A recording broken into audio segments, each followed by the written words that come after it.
I am surrounded by losers, misfits, and boozers. Welcome to Kicking Off, episode 4, boys. We'll get straight into it. We'll talk about the Club World Cup. It's in its second week. Ben, so far, what's your impressions of the tournament? Yeah, really enjoying it. I think it's the only time, isn't it, that we're going to get to see a lot of these teams ever face each other in a competitive competition, and it's good to see how good the other nations are, really. And I think quite a lot of them are holding their own, if not really surprising us on how competitive they've been against the so-called big European sides. Joe, have you watched any of it? I've tried to catch as much as I can, but I've been laying some paving slabs, so that's been my main focus for the last few days. But did catch a bit of the Juventus game earlier, and then I tried to catch a little bit of Real Madrid game, but 7 minutes red card, and then it's been a fun tournament. I think on the whole, it's like you say, it's bringing out the best of the teams that we don't see all the time. So, and it's really good to see those teams in a competition that's heavily available, because the old Club World Cup wasn't sort of easy to watch. It was always on at 1-2 in the morning, so it is good to see these teams properly in the light of day, I guess. I know the answer to this, Ross, but go on. What's the Club World Cup? Yeah, is it on now? It's just, I'd rather watch bloody Papa John's. It's proper football. I'll be watching that again soon, don't we? Yeah. It's interesting to look at the scores and go, oh, what's going on there? And looking at some teams and seeing little players I recognise, like that Lee Chung Yong's playing, the one who played for Bolton and Palace. I'm like, I remember him. That's knowledge, that. He were all right. He were a decent little player back in the day. Was he a Barclays man, is what they'd say on the streets? I think he might be a little bit past that. Maybe when he first started at Bolton, might have been late stage 4 Barclays. The MCU is it's in phase 5. It's not really Barclays anymore. It's not really MCU anymore. Sort of. Yeah, let's go Mamelodi Sundowns. Yeah, they're everyone's favourite team. Ross did say there, Ben. What was the phrase you just used? That happened. Botafogo. That's how you pronounce it. Botafogo. Yeah. That's the result of the tournament so far, right? Yeah, absolutely. You watched it. You was working. Yeah, very, very impressed. Yeah, I was working and had it on mute in the background, and I was super impressed with Botafogo. I think I maybe had more, which is probably the same as most people, more of just expecting these Brazilian sides to be so technically gifted and play some really nice football, but the amount of energy and actual grit they have, all of the Brazilian teams that I've seen have been the tough, aren't they? Yeah. I thought that. I think the Brazilian teams have been unbelievably good, and then I realised, hang on, but all the best players, but the European team they come from South America, don't they? Right? Yeah. So it's I'd be shocked, but they're actually decent.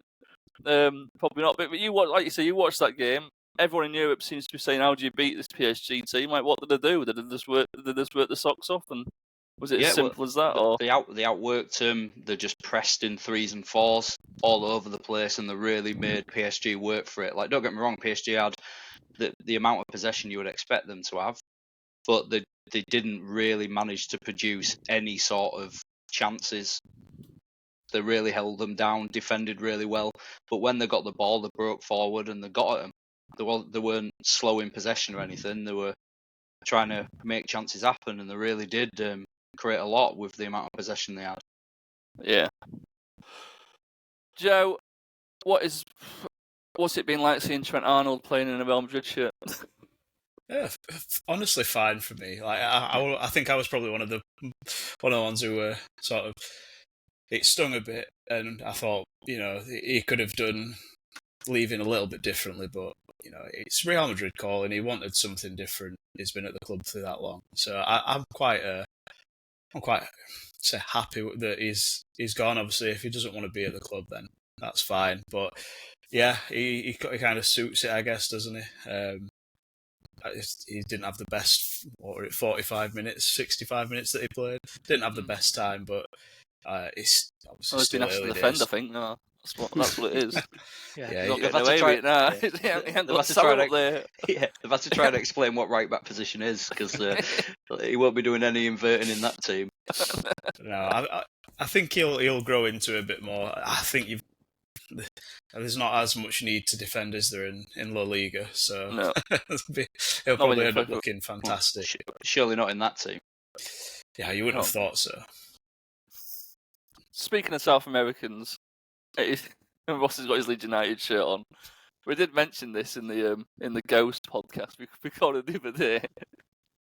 It just I can't get it out of my head of just having Jesse Marsh having Rafinha on throw-ins. I think about it every week. I really do. I was like, we would have stayed up. It was a special time. It was a special time. You just had to be there and live through it. Because it's like, get out there, Raf. We've got this lad called Rafinha. You can have throw ball. Pass load on him. Do you think it was? Yeah, it's got great throwing, hasn't it? So I'm not surprised I want him. So there was the Brazilian Rory Delap. That's what they called him. Pulis would have loved him. Pulis would have bloody loved him. Get it to Kenwin in the middle. Yeah. None of them keeping up his son. None of them tricks. Etherington, Kenwin Jones, Rafinha. That would have been something special. That would have been something special. It would have been. It would have been. That's one word for it, anyway. Right. Anyway, Joe, back to it. Twitter being Twitter, loves to slag off something, and it's like the trend is at the moment is either you're loving the Club World Cup or you're hating it. The current thing is that I've seen someone say I'm not watching the Club World Cup because it's just a massive money grab, and I'm like thinking, well, I don't want to be like shocking boy, but that horse has bolted, come back, had a carrot, changed his shoes, and bolted again. Right? Money grab's been happening for a long time in football. It's just football, is it? Is it not? That league called the English Premier Division. Its inception was to make more money, wasn't it? Yeah, everything's about marketing these days, and obviously they've done the marketing a bit better for this one, and yeah, it probably is kind of a money grab, but that is football in general now. It's priced out pretty much every sort of normal fan at the top level, and it's filtering down ever so slightly. I think season tickets, majority of the clubs now, even in the Championship, you need to do have a payment plan because they're that expensive now. So yeah, it's I think not watching a tournament because of it it's not going to hurt them in any way. The money's already there. They'll still get the international crowds watching, and that's all they really want. So yeah, on the school run, funny enough, I spoke to a Rotherham United fan, and he told me because I joked and I might end up watching Rotherham next season at this rate, and he went, "Oh, well, my season tickets are £485 this season." I went, "What? Yeah, in League One, more than mine." It's mental. I've got like an account where I go and watch them every so often if there's a good game. But yeah, I get the emails with the price and everything. I think renewal prices were over 400 as well. Yeah, which is just crazy to me. Like, I don't know how you can put prices up by having a substandard like football to the season before. It makes no sense to me. BB, Ben, these South American teams, what I've been so impressed about them when I've watched the highlights and when I've caught them when they've been on at a reasonable time, is they seem to play football, especially attacking, but like you would when you were in school, when it literally was just knock it past someone, and once you get past them, hit it, and have a go. I They mean, don't the mess Boca about, Juniors. do I don't know if you saw the Boca Juniors goal against Bayern Munich. That was like pure schoolyard stuff. It literally just little touch past him. We got round, literally ran around him, and it hit it as hard as he could, and it flew in the top corner. It was glorious. That Ribeiro scored one something against Dortmund yesterday. Yeah. Do you think a lot of these South American players have they want to get a move to Europe? They know the transfer window is going to be open next month. Well, it is right now, but big time next month. Do you think a lot of these players have said, right, I'm going to show you what we can do, and they're trying to engineer a move or try and catch people's eyes to get a move? Because obviously the money is just life changing for these guys, isn't it? Yeah, absolutely. I think obviously, I guess the majority of any of the other nations that are playing in this competition would want to move to Europe because that's where the money is, especially for them. But I think it's just all the other nations. I think they're playing the football that is completely different to what Europe are playing. They're not messing around with the ball. When they get a chance to get it forward, it's from defence to attack. You're looking at like 6 passes to straight in with it. European teams are just obsessed with having a ridiculous high possession count. All the other nations don't seem to care. It's just like when we get it, we want to do something with it and create a chance, get forward. Yeah. What's your favourite game so far? What you've watched? Probably it's got to be Sundowns Dortmund on it. Oh, I know. They were just a goal fest, weren't it? But it was a good game as well, wasn't it? It wasn't like Yeah. there was just obviously there was the mistake from the goalkeeper in there. There's something about Dortmund. Dortmund, maybe I've just made this narrative in my head, but they seem like to be like the most South American European team, if that makes sense. Like they seem to have all like young players who just want to get forward and play with like some sort of enthusiasm. Yeah, and it's like they want to get a move as well. It's almost like they accept it. Go to Dortmund for a couple of seasons and then buying all Liverpool buy. yeah, buying Liverpool feeder club. Yeah. So the last thing, Joe, I was on about Twitter just being Twitter. They were really hammering the attendances for the games which had no attendance, but then they sort of ignore the fact that a lot of the games are quite fully attended. I mean, Man City, the game at Man City played against Wydad, they had like 50,000 there, probably more than the Etihad. I've seen a few bits about the attendance, and there were some. I think it was an American reporter had said like it's a game that's played in a different city to the team that they're playing, in a different country for pretty much every team in there. Yeah. But even if you're playing a team who's based in LA and you're playing in Atlanta, that's a long trip, and it's on a Monday. So like, who's going to take that Monday off work? What was it? Monday 3 p.m. Yeah. And Chelsea versus Los Angeles in Atlanta.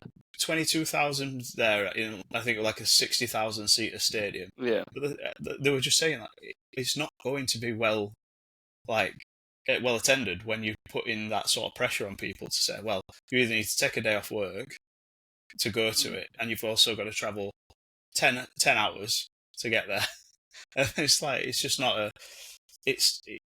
I don't think they understand where... They put it in America, which is an establishing place for football. It's not a mainstay for them, and people aren't going to travel that far. Well, it's their, fifth choice sport, if you ask any American?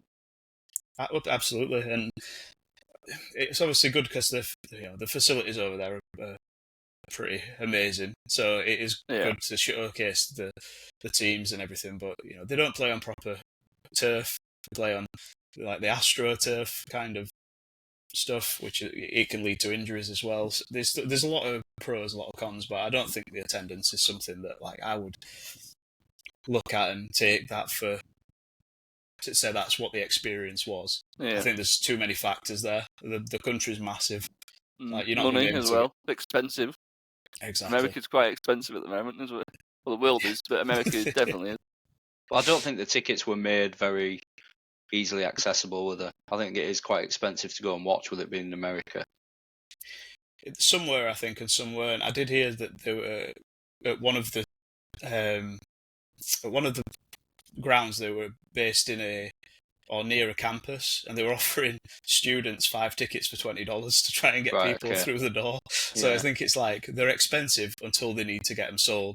I remember Yeah. City doing it a few years ago when they got in the Champions League, and they were selling tickets off for £10 on door because they didn't sell out. So it's that, yeah.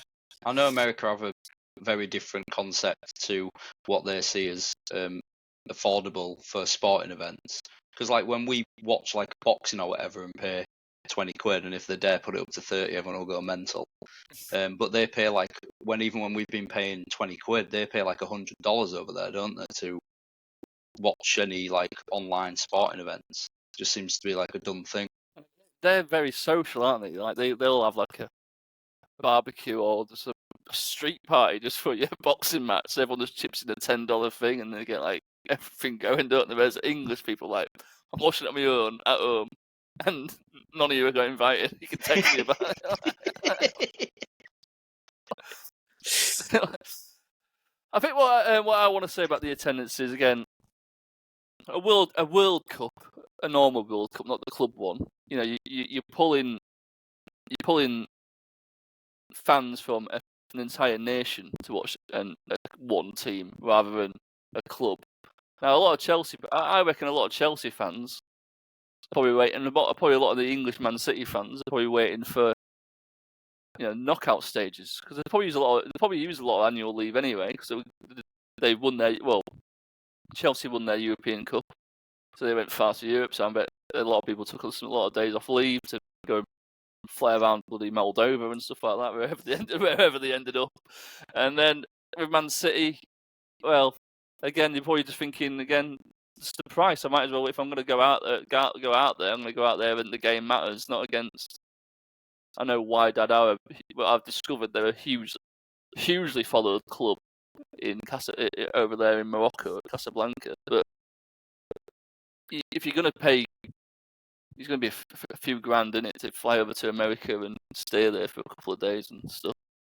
You're going to want to go and watch a fixture which has actually got something riding on it, probably, I don't know, against a European team we've probably already seen before. Yeah. But yeah, I think the average attendance is 38,000 when you average it across all the games, so it's not doing as bad as what people are making out. But I'm really enjoying it. To be honest, I just like football, and I think it's cool. I've never even heard of Sundowns before, and I find it interesting seeing these teams play. So I think sadly, sorry, Blair, I was just saying, sadly, because of the way social media is, you're not going to see that same person who says, "Look how empty the stands are," watch another game and go, "Bloody hell, this one's full." Yeah. They just won't say anything. So it's often where the complaining about stuff will obviously seem like it's a lot of people, but it is just a minority who love to whinge on social media. Yeah. Everyone always focuses on the worst part of stuff. I mean, poor Billy Painter still gets slagged off by Leeds. gets slagged off by Leeds fans every day. I tell you what, Still now, they're in the Premier League and they're still thinking about him. Mr. Sitter, they call him. He's like a Mr. Men. He's Mr. Sitter. But I tell you what, he scored twice against Peterborough once. They never 2-1 win. They never talk about that. You're falling into the Leeds fan stereotype perfectly, Ross.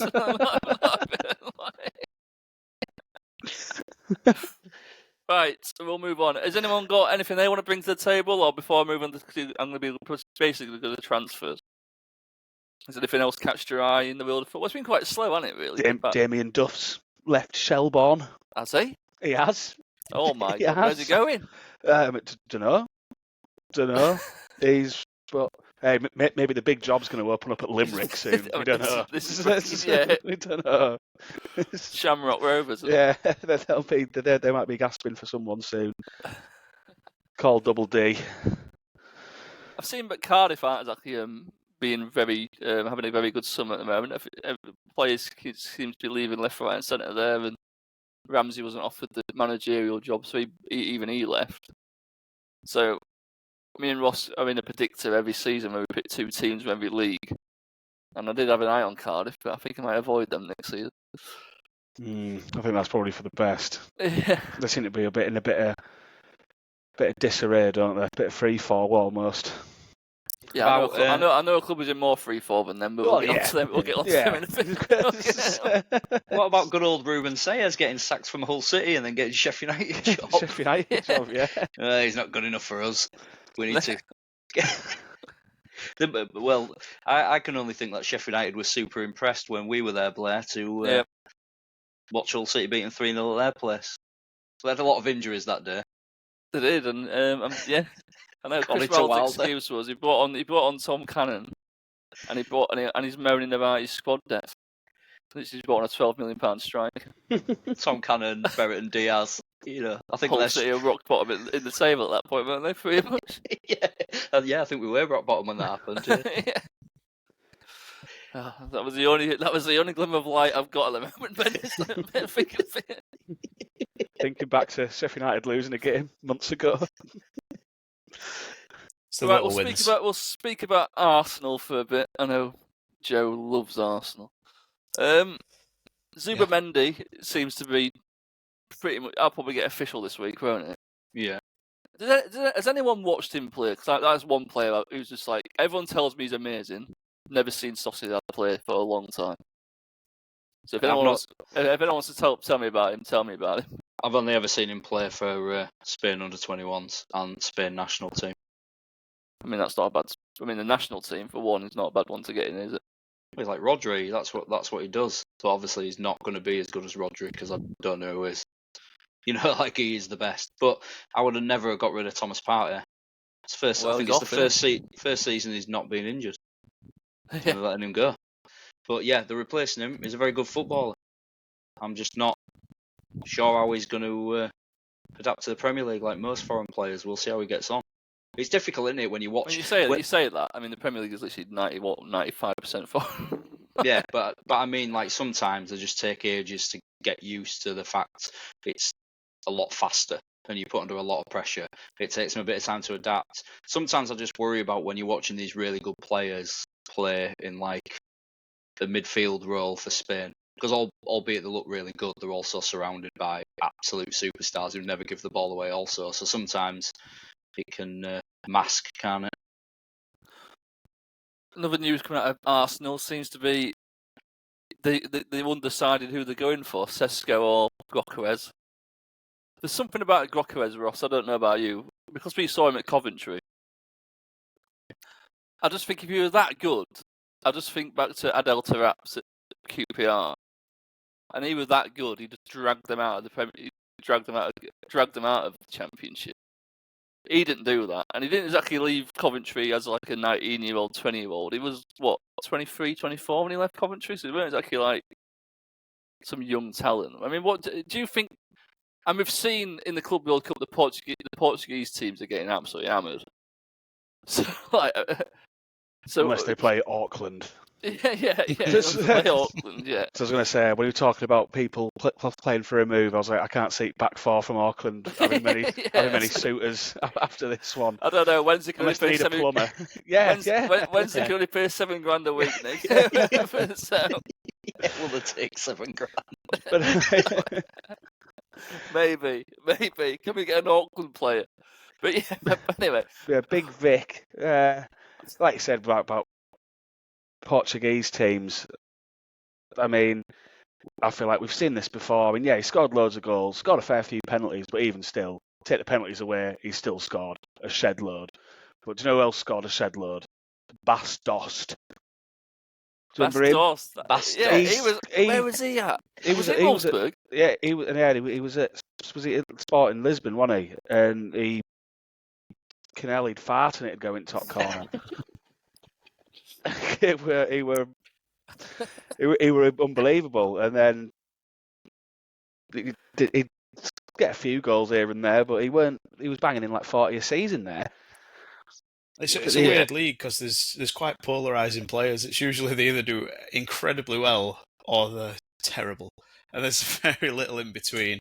But I think if they do sign him, it's a good established player, and obviously with him and Zubimendi, they're both 26, 27, so they've got that established. Like they've got the experience there. They should be able to roll with it, I guess. Benjamin Sesko's the other one. So it's between him and Sesko. I think I'd go for Sesko personally, but again, you could say the same argument for the Bundesliga, can't you? But it's a bit better in the Portuguese league. Yeah, I think I'd say the standard's a lot better there. But He's 6 they've foot been linked six. with him for about. I feel like they've been linked with him since they were at Highbury. Yeah. So When he was every 12. window. It's like every window. It's like when he was Sesko's on the plane. Bloody hell! It's like they're going to sign him to replace Ian Wright. So, Yes, but who knows? Maybe this is the one. Maybe this is the window where he gets on that plane. Yeah. Knowing Arsenal, they're still arguing over £2.50, and that's why it's taking so long. I've seen an argument why people are saying about, like, my friend Paul is a huge Arsenal fan. He's got this feeling, but people keep telling Arteta to sign a striker, and he thinks there's going to be an arrogance in him who's going to go, I'm going to do it without one. For all you know, that's why he's bringing in Supplementy, mate. Yeah. Maybe he's seen something. False eights. That's what I'm playing. I'll tell you what, though, Mikel Merino didn't have to do quite a good job up there. Oh, didn't God. Get off. Sorry, he was all right. He did. I'm saying a good job considering no one had ever noticed that he'd ever gone that far forward in his life. One of Arsenal fans at my work, he lives and breathes just football, absolutely loves it. And he said that he's not overall convinced that it's a striker they need. Havertz, he says, does a good job there, and he'd prefer to get a replacement. And I found this quite mad. A replacement for Martinelli and Odegaard. They're not good enough. Martinelli maybe. They're turning on Odegaard. You see it a lot on social media. He's not a baby. I mean, he's tired. He is tired. Yeah, he didn't push it out.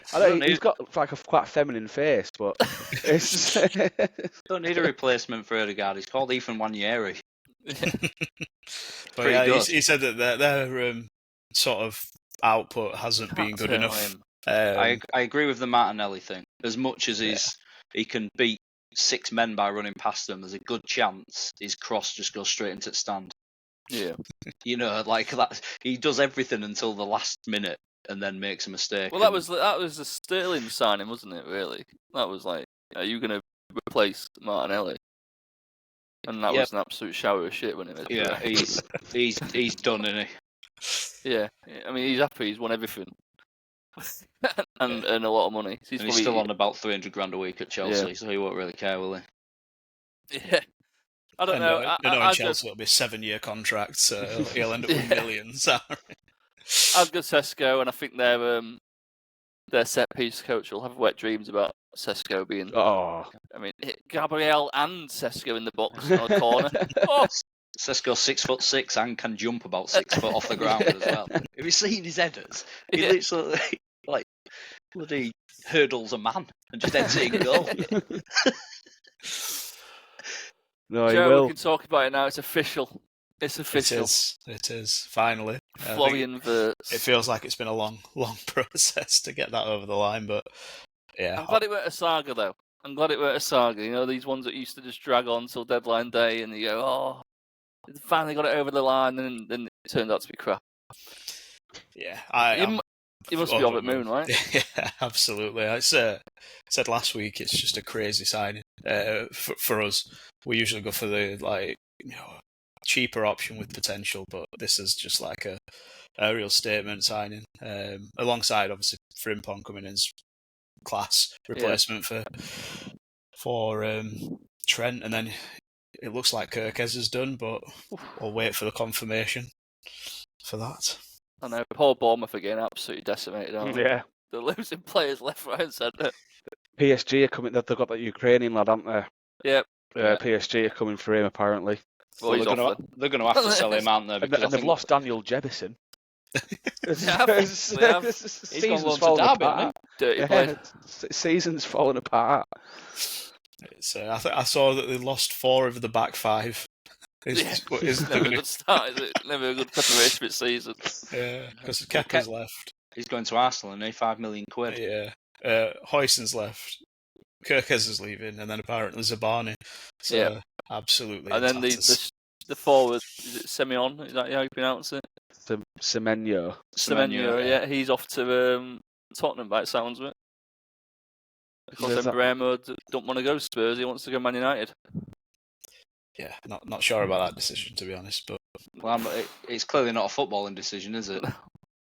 Yeah, going to Man United. Didn't you say on the phone the other day, Ben? But like, going to Man United, like when the Chinese Super League was a thing, and people went to China. Yeah, exactly. They're not going there because they're going to achieve anything, are they? They're just going because these idiots are going to pay me well and truly over what anybody else is. Yeah. You know, they can all say, you know, this is Manchester United we're talking about. That's why I'm signing for them. But the fact is just like, well, they're broken from top to bottom, aren't they? Because you look at that team and tell me where you even start. Because the only player Man United fans will rave on about is Bruno Fernandes and Garnacho. Well, Garnacho's been told to leave. And then they've told to, you know, it's just baffling, isn't it? You can't fathom where in that team they're going to fix the problems, because every signing they make, regardless of which last of the 5 managers they've had, they've gone, oh, well, he's not good, is he? And they'll still be playing Harry Maguire next season. How excited were Man United fans when they signed De Ligt?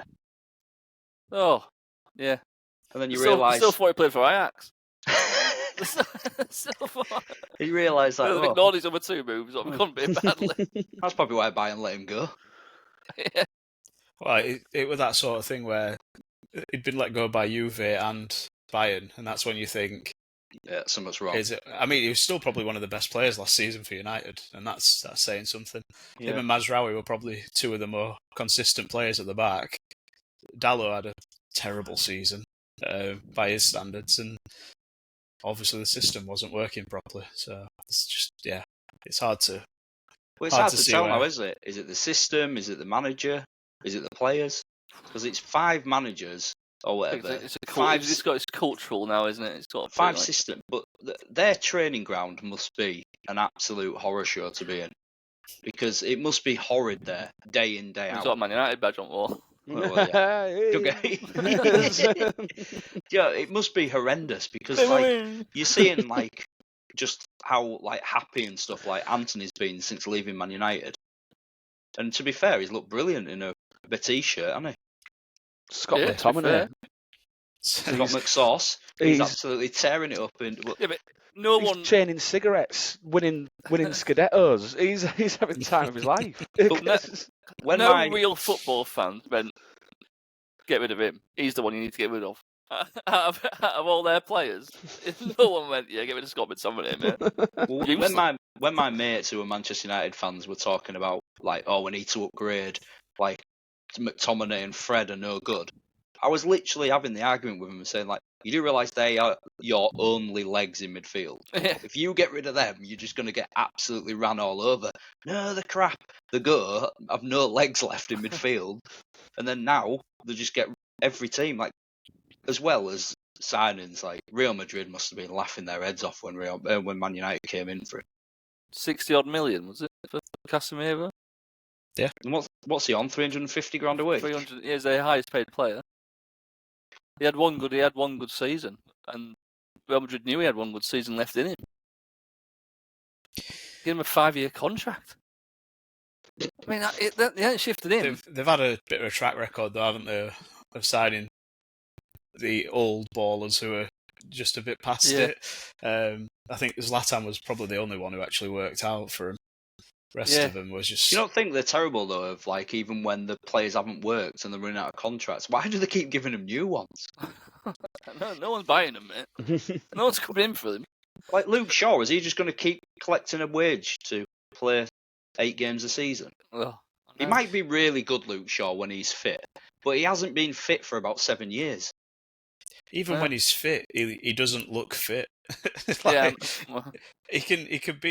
He could have played 5 matches in a row and he still looks knackered all the time. Like, he just doesn't look the player he was. Obviously, he's a bit older now, but... So you can even say the same with Mason Mount. Like, just physically, just don't look like they play football. I know he's been injured a lot, Mason Mount, but it's easy for me to talk. A bit rich for me to talk, but he doesn't have to look like he's put on some pounds, doesn't he, Mason Mount? I think for me, how you fix Man United is just literally buy the best of the rest. To go, right, you playing for Manchester United, we are into them, the biggest club in the world, and not Real Madrid. We'll put you on 80 grand a week. We can get more at Crystal Palace and Everton, right? But if you want to play for Manchester United, we'll put you on 80 grand a week. If you get us into European places, we'll reward you 150 grand a week. We'll instant bonus for getting us back into where we want to be in Europe.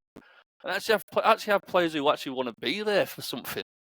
Because it just looks like we said, like a retirement home or just a DOS off. If he's Man going United, get a big contract, get 250 grand a week, and don't matter what I do. If he's going to continue with his system though of playing 5 at the back with a wing back situation, why are they buying him Burma? Where's he playing? Because he doesn't like he plays like 2 10s, doesn't he? He doesn't like them wingers, the 2 10s who drift into wide areas every now and again. The whole point understand was, it. I'm guessing that he's going to shepherd him into that position, into the 10. What, right wing back? No. They've got Dorgo. I think they'll end up signing another right wing back as well. But I mean, what is it going to be? I don't know how they're going to work it, because they're going to have to fit in Bruno, Cunha, and Burmo into one system, and they're all pretty much the same player. Like, they've got very similar attributes across the board. So to me, I don't know what's going to happen with them. And then they've got Hoyland still there, floating about. He's not going to get a game over Cunha, is he? No. Apparently, they want him gone. Yeah, teams in Italy are sniffing about, aren't they? Yeah. They paid 75 million quid. Like, they're not. Inter Milan apparently said that they would loan him, and they went, "No, we need to sell him." So they've got to get rid of Sancho. No one wants him because of his wages on. And he's pretty much said he's not taking a pay cut. But then, like we said the other week, PSR wise, they're completely fine. It looks like we're highlighting all these bad things, what's going on financially, but they're absolutely fine because they make so much money. All that we're nearly bust bollocks literally is bollocks. They are anywhere near bust. Yeah, I'll tell you a club who is bust.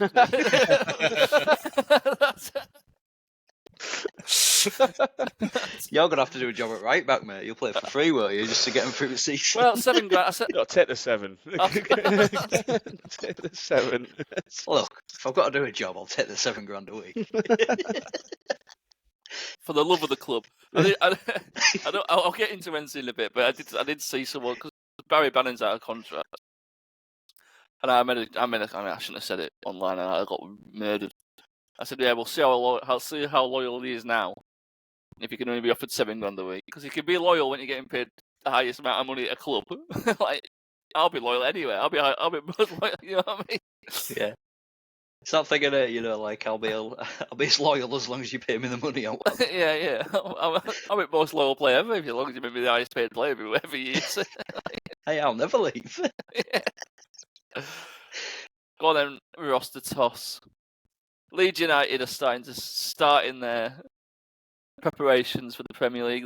They've made an official signing, right? They've made one. Yeah, the cat just came out of nowhere. That's like the Udinese lad, right? No, he's still apparently that. I don't know what's going on with that. He has just got married, and I think he's on his honeymoon. He's been on his honeymoon or something. Where are you honeymooning? West York. Yeah, Morley. He's yeah, apparently his medical's done. That's like Jacka Bijol or however you pronounce it. And I can't say I've watched too much Udinese. What's he, the holding midfielder? Centre half. Oh, centre half. I don't know if he's going to be the next coming of, I don't know, Michael Dubry. Radaby or Big Doobs. Big Doobs. But yeah, apparently he's pretty good. He's a big lad. It's like 6'4", 6'5", something like that. Him and Joe Rodon just throwing their heads in front of stuff. That'd be all right by me. But we're just waiting for the official confirmation. Apparently he's had his medical, but that was like 3 days ago. But people have been saying that Newcastle have made inquiries. Well, if Newcastle are sniffing, it must be all right because they've just made the Champions League, aren't they? Yeah, But the one signing we have made that's been confirmed, it came out of nowhere. There wasn't really any like talk about it or anything. It was that Lucas Nemanja. Yeah. And classic Leeds. Dangerously close to dementia, that, isn't it? Yeah, Like, I mean, yeah. this is going to be. This could be a bad signing. He's forgot where the goal is. Yeah. He's got dementia, that lad. He's got dementia. But, classic Leeds, bunch of moody bastards. Signed him on a free. They're like, that's just Yorkshire, mate. he's played. Yeah, that's true. Love out for now. He's played on loan from Man City. He played for Man City a few times as a youngster, and he's gone on loan to Preston and done fuck all. Gone to Middlesbrough and been shit. Then he's gone to Wolfsburg and been all right. And we've signed him on a free. We've signed a German international on a free. People whinging. It's not good enough. And it's like, what do you want? No, but never listen to that. You know, I know we said it in the other podcast, but I was having arguments with people telling me that Liam Delight was absolutely crap because he'd been at Stoke and Preston, and they said he's shocking. Yeah, 18 months later, he's playing for Chelsea. Yeah, he's going to lead the line at Chelsea next season. Yeah. God, people, what a bunch of bastards. It's do my head in. It's his brother in it that plays at, or was at Dortmund. Yeah, the better one. The better one, yeah. Yeah, he's Is the that what your one. fans are saying? Why don't we get that one? Yeah, because I don't think he ever played for Preston. Felix. Yeah, Felix. Yeah. Yeah. Well, hey, but we've still got a lot of work to do. Are they linked? Are they linked with anyone else? Any strong rumours? We were linked with that Kelleher, but obviously that's gone. There's some Israeli goalkeeper that I've never heard of that he's been touted about.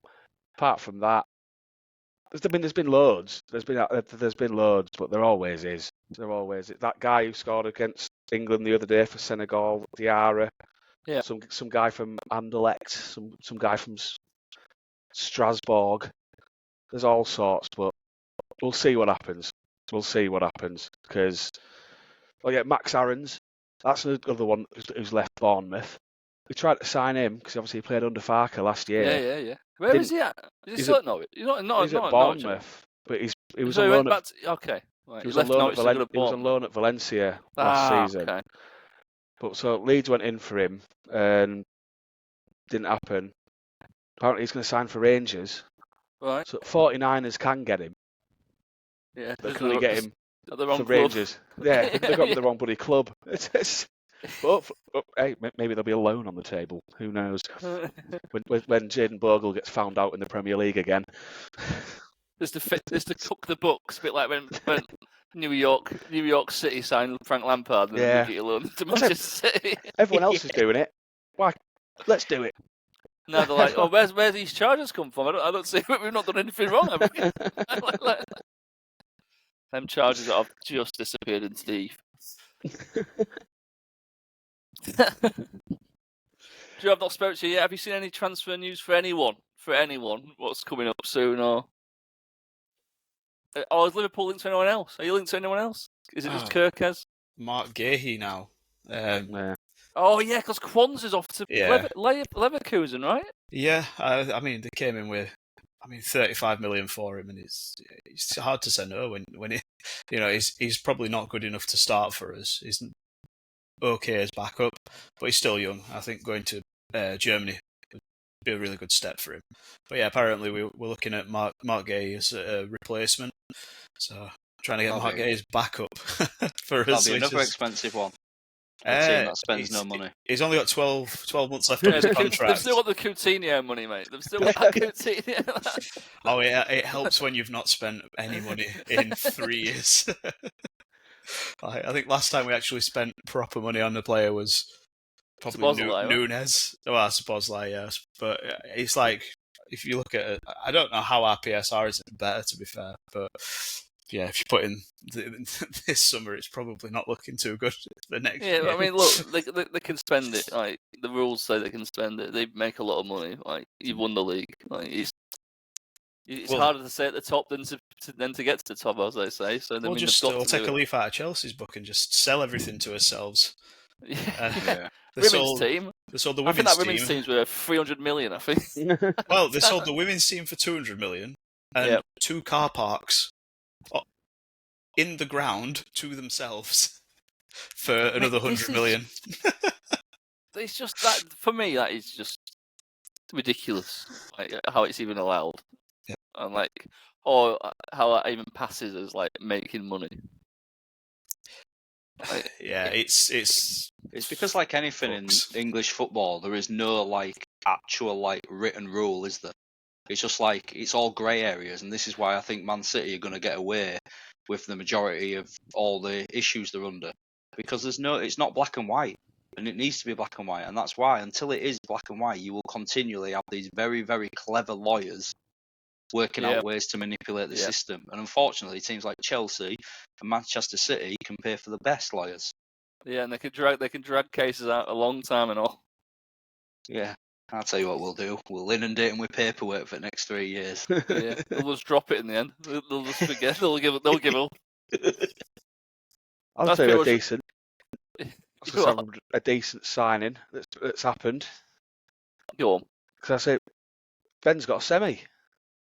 He has got a semi. Semi-AJ. Yeah. Former Arsenal highly rated youngster. Yeah. Former Rotherham United as well. Former Rotherham United. Yeah. Let's get the big one on the board. Let's get 6'5", which is a huge jump to the It is, because Hull were tiny last season, weren't they? We saw it. When you came and watched the game, and Dominic Iorfa was massive. Just ran past Abdus. Yeah, he was 5'4". Yeah, he was looked like men versus boys. Well, I think that's a good signing. That he's a solid championship defender, a big championship bastard. Yeah, can't beat him, can you? Yeah, it's one of the best brand of players in the whole world. I don't give a shit about Barclaysman. I like big championship bastards. And apparently they're pushing to get another championship bastard, Ollie McBurney, up top. They're going to be horrible front and back. That's probably the best word to describe Ollie McBurney, isn't it? Horrible. Big horrible bastard.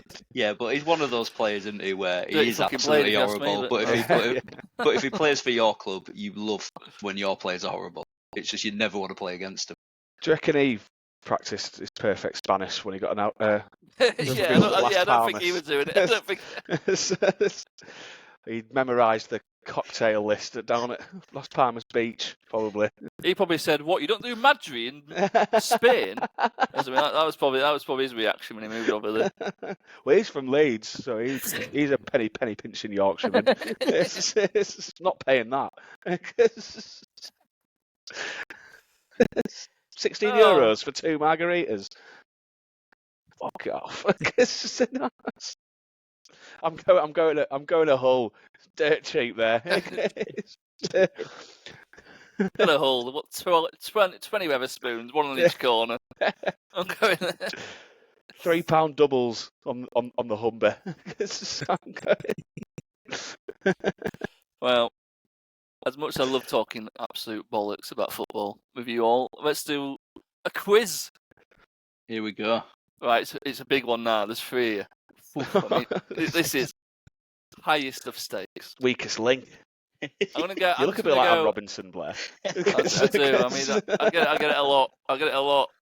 Someone stopped me in the street and went, "Oh, do you know what? You look a bit like Anne Robinson or Samuel L. Jackson." I just can't. I said, "No, I get it all the time." Soz. It's not me. I'm the host of the Kicking Off podcast. Have you heard of that? And they went, what? Sorry. And they went, what the fuck's that, mate?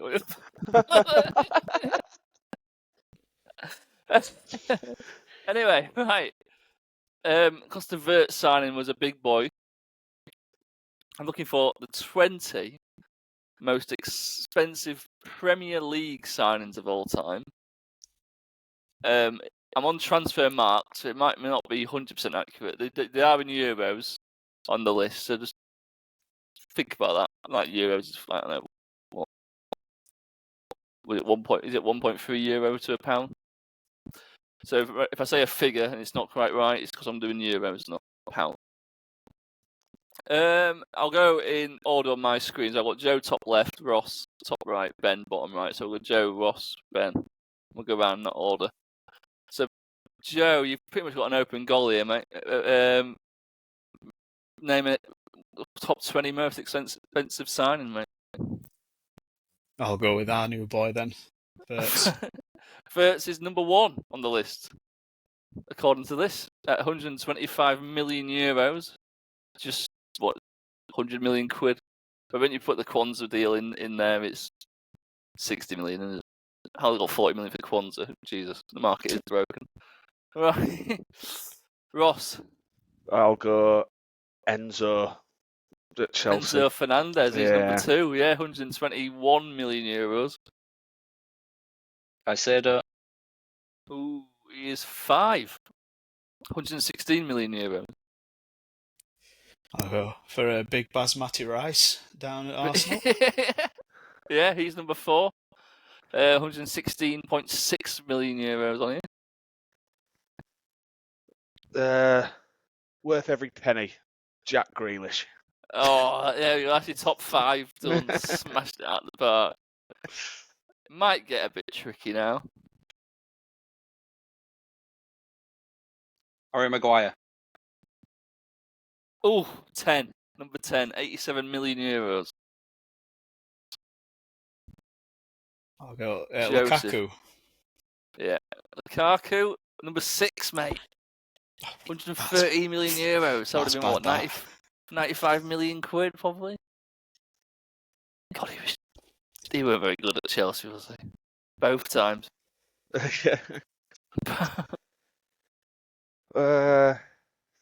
Virgil van Dijk. 14. Yeah, 14. 84.65 million euros. Anthony at Man United. Anthony. 8. Number 8. 95 million euros, which is crazy, isn't it? Right, you're rinsing him here. Go for the big band boy, Paul Pogba. Paul Pogba, yes, number 7, mate. 105 million euros again. Oh, that was horrendous, really. It didn't work out. It's almost like Ferguson told you we weren't going to be any good. It's always nice to try and prove someone wrong, Blair. I know. I'm going to go for... It's getting hard now, isn't it? A lad that should have signed for Leeds, but no one listened to Marcelo. Got Josko Gvardiol. Yes, mate. Number 9. Number 9. I'll say it's because he's still got Kenwyne Jones stuck in his head. 90 million. 90 million euros. I mean, he's only 21. Yeah. Mikhailo Mudryk. Oh. He'll be up there. He's up there. I bet he is all that shit But he's he's not. been on. But he's definitely up there. He's definitely up there. Woof. But he's not in the top 20, Ben. Are you joking? I thought they paid No, like 100 million out. quid. No, he went for 70 million. I thought it was way more than that. Corn and Joe, it's quite tough now. Yeah, getting into the sort of mucky territory now, aren't we? I'll go for. I'll try with Szoboszlai, actually. I think he should be quite. Oh quite high no, up. he's not. He's not in the top like 20. Was he like 65? He was like 67.5, I think. So Yeah, Euros, I thought like 80. He's 27, so he's quite up there, but he's not 70 million. For the win, Rob. Oh, no. Oh, if you get this wrong, you're all back in. Oh, wow. Kenwyne Jones. He had a great loan spell at Wednesday. I mean, great loan spell at Wednesday. 6 goals in 6 games. Oh, I was there for a volley against Doncaster Rovers. Amazing. It was. That's what it's all about. It was. I'm going to stick with the heavy Man United just pissing up the wall, say Jadon Yeah. Sancho. Perfect, you've won. Well done, mate. Well done. Just out of Yep. interest, can I say one more just to see if it's in Yeah, there? go on. Kepa Arrizabalaga. Yeah, he's 18. Yeah, of course, yeah. Which is mental, when you think about it. 80 million euros for Kepa. Sent to And Arsenal you're for getting 5. him for 5. Arsenal getting him for 5 million. Yes.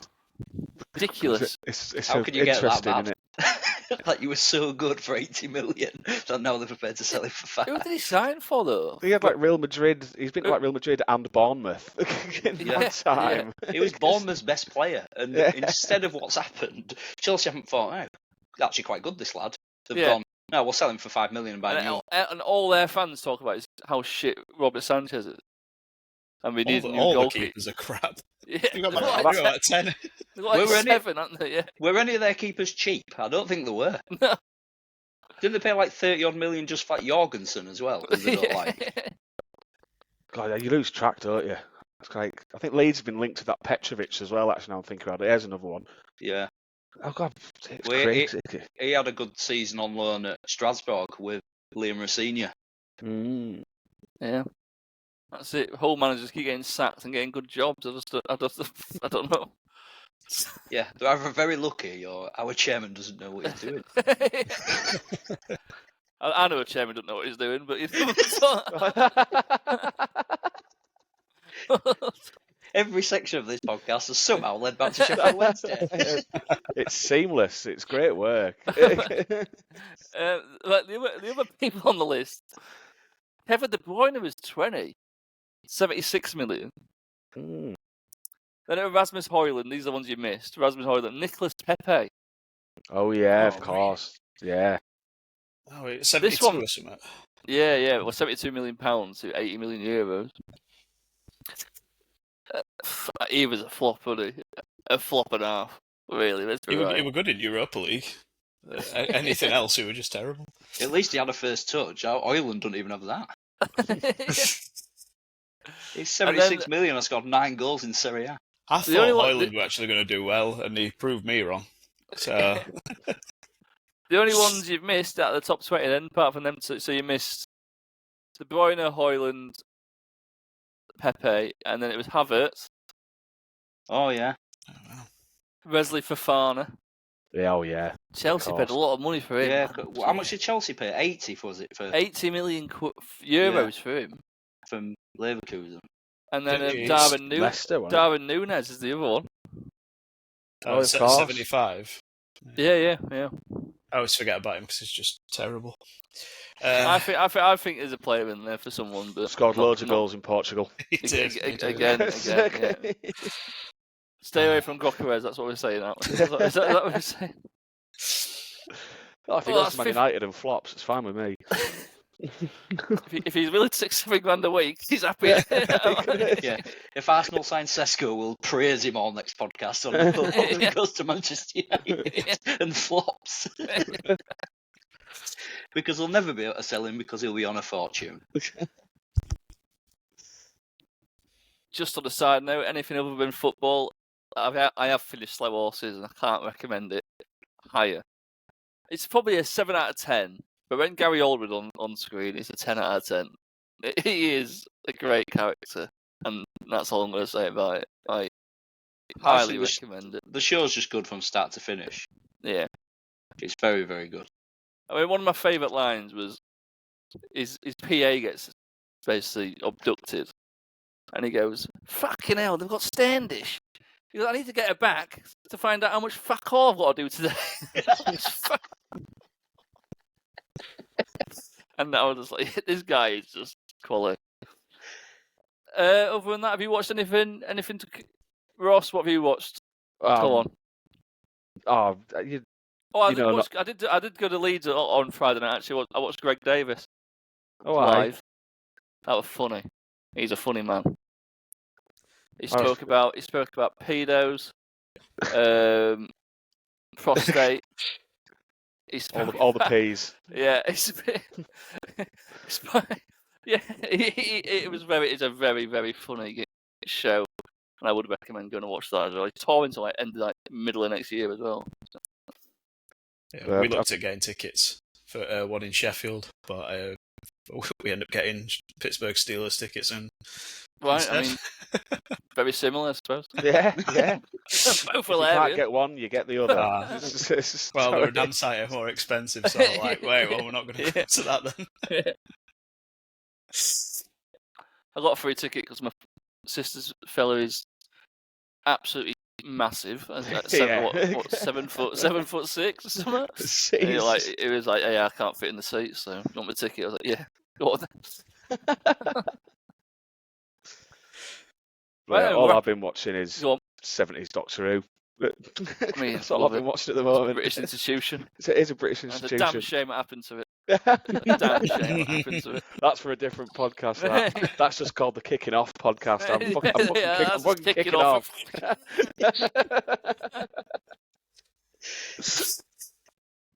Right, gentlemen, thank you very much. Thank you, sir. Thank you. Cheers, dude, mate. See you next week. See you later, folks.